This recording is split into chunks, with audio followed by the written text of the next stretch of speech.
Hello दोस्तों, Tata steel के बारे में बात करेंगे। शेयर प्राइस नीचे गिर रहा है, बिजनेस को हम लोग समझेंगे। शेयर प्राइस क्यों नीचे जा रहा है, क्या टारगेट इन्वेस्टर्स रख सकते हैं, इनके बारे में वीडियो में बात करेंगे। सबसे पहले आपको मैं शेयर प्राइस दिखाता हूं।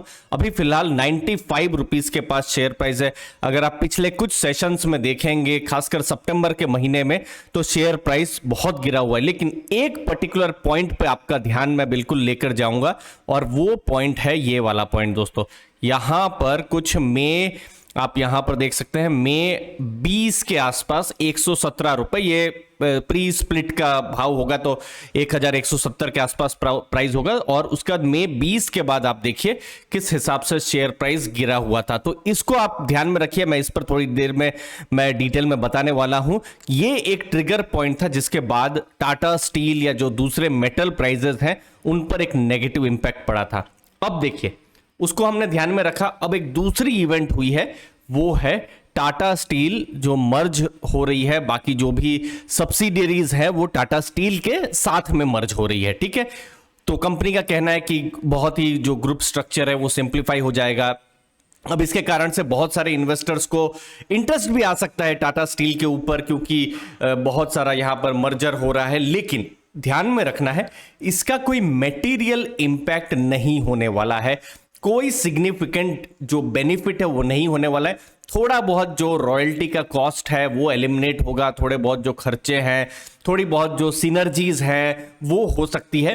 उसके अलावा कोई बहुत बड़ा इंपैक्ट नहीं होगा, चाहे वो टाटा स्टील हो या जो सब्सिडियरी कंपनी हो उसमें। क्योंकि देखिए, जब टाटा स्टील का जब कॉन्सोलिडेटेड जब रिजल्ट आता है तो इन सब की जो अर्निंग है वो अकाउंटेड हो ही जाती है। तो इसमें कोई नई अर्निंग जो है वो नहीं आने वाली है। ठीक है, तो ये बिल्कुल आपको समझ के रखना है। इसमें कोई मटेरियल, कोई बहुत बड़ा जो है ना, क्या कहते हैं, टारगेट कुछ बढ़ नहीं जाएंगे। इनफैक्ट मैंने ब्रोकरेजेस का देखा, मैंने एक्सपर्ट्स का देखा कि कहीं पर भी कोई मटेरियल, कोई बहुत बड़ा बिजनेस में इंपैक्ट नहीं हो रहा है। बस कंपनी है और वो यहां पर मर्जर हो रहा है, सिंप्लीफाई हो रहा है स्ट्रक्चर। बट हमको समझना है बिजनेस। ठीक है, और बिजनेस में अभी क्या हो रहा है, इन चार्ट से मैं आपको समझाने की कोशिश करूंगा। देखिए, टाटा स्टील में अगर आप लॉन्ग टर्म के इन्वेस्टर्स हैं, इनफैक्ट कोविड से पहले भी, तो भी कोई बहुत अच्छा एक्सपीरियंस आपका नहीं रहा होगा। आप 2014 का बात कर सकते हैं, 2020 टिल कोविड तक बहुत अच्छा रिटर्न नहीं दिया था। क्योंकि जो शेयर प्राइस क्यों चलता है, यहां पर साइक्लिकल सेक्टर है। स्टील के प्राइजेस अगर बढ़े तो प्रॉफिट बढ़ता है और शेयर प्राइस पर भी पॉजिटिव इंपैक्ट आता है। तो अब यहां पर ये शेयर प्राइस नहीं है, ये स्टील के प्राइजेस है जो बहुत हद तक कहीं एक रेंज बाउंड थे। स्टील के प्राइसेस कब बढ़े, जब ये लॉकडाउन्स जब थोड़ा खत्म होना शुरू हुए, जो इकोनॉमिक गतिविधियां शुरू हुई, खासकर आप अक्टूबर 2020 के बाद से आप देखेंगे, और उसके बाद से ही आप देखिए टाटा स्टील का शेयर प्राइस बढ़ा है। अब देखिए ये आंकड़ा, अब स्टील के प्राइस थोड़ा कम होना शुरू हो गए हैं। अब यहां पर ये टीएमटी के जो प्राइसेस हैं अब कम होना शुरू हो गए हैं। अब इसमें दो व्यूज हैं। टाटा स्टील के लिए तो अच्छा नहीं है, क्योंकि स्टील के प्राइसेस कम होंगे तो उनकी प्रॉफिटेबिलिटी कम होगी। लेकिन एक दूसरा व्यू ये भी है, स्टील के प्राइसेस ज्यादा है तो इन्फ्लेशन भी बढ़ सकता है, महंगाई भी बढ़ सकती है, तो कमोडिटी प्राइसेस का कम होना भी जरूरी है।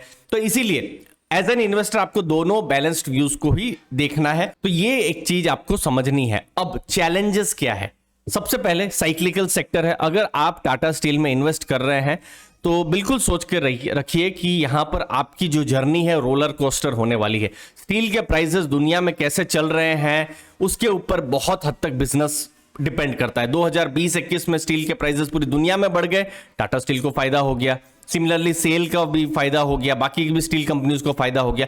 अब डाउनटर्न आ गया है तो उसके कारण से चैलेंज आ गए हैं। अच्छा, अब सबसे पहले जब वीडियो के पहले ही जो 40 सेकंड में मैंने आपको बात बताई थी कि 20 मई जो था उसके बाद से क्यों शेयर प्राइस गिरा था, तो एक्सपोर्ट ड्यूटी गवर्नमेंट ने लगा दी थी। और उसके बाद से आप देखिए जो स्टील सेक्टर के स्टॉक्स हैं वो रिकवर ही नहीं कर पाए हैं।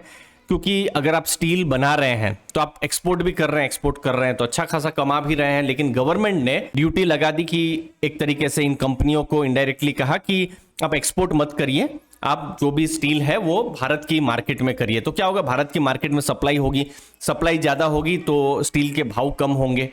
लेकिन उससे फायदा जो ये जो कंपनियां है ना, इनको नहीं हुआ और होगा भी नहीं, क्योंकि उनके मार्जिन्स कम हो जाएंगे, एक्सपोर्ट नहीं कर पाएंगे। अब यही अगर आप इन्वेस्टर हैं तो फ्यूचर का अगर कोई ट्रिगर है तो ये यही है।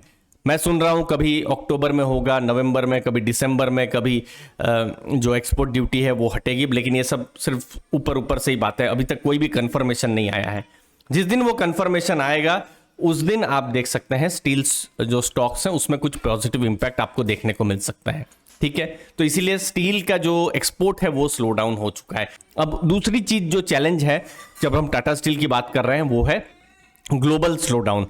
जब फेड अपने रेट्स बढ़ा रहा है, यूके में स्लो डाउन जैसी, रिसेशन जैसी इनफैक्ट यूके में स्थिति हो गई है, यूरोप की भी हालत बहुत सही नहीं है, तो ऐसे में मेटल की जो डिमांड है वो कम हो सकती है और स्टील के प्राइसेस कम हो जाते हैं इसके कारण, तो टाटा स्टील पर फर्क पड़ेगा। तो इमीडिएट अगर आप देखेंगे तो स्टील सेक्टर पर थोड़े से, मैं कहूंगा थोड़े रिस्क ज्यादा है, थोड़े से चैलेंजेस बहुत ज्यादा यहां पर हो जा रहे हैं। लेकिन इसके कारण से क्या हुआ है, एटलीस्ट जो वैल्यूएशन वाइज टाटा स्टील थोड़ा सा अट्रैक्टिव हो गया। अगर आप ये देखिए, बहुत पुराना मोतीलाल ओसवाल जो है उनका डेटा है, टाटा स्टील की जब हम बात करते हैं तो 1 का प्राइस टू बुक रेशियो उनको मिला हुआ है और अभी वो 1 से थोड़ा नीचे ये ट्रेड कर रहा है, जो थोड़ा बहुत एटलीस्ट अपसाइड का हिंट देता है।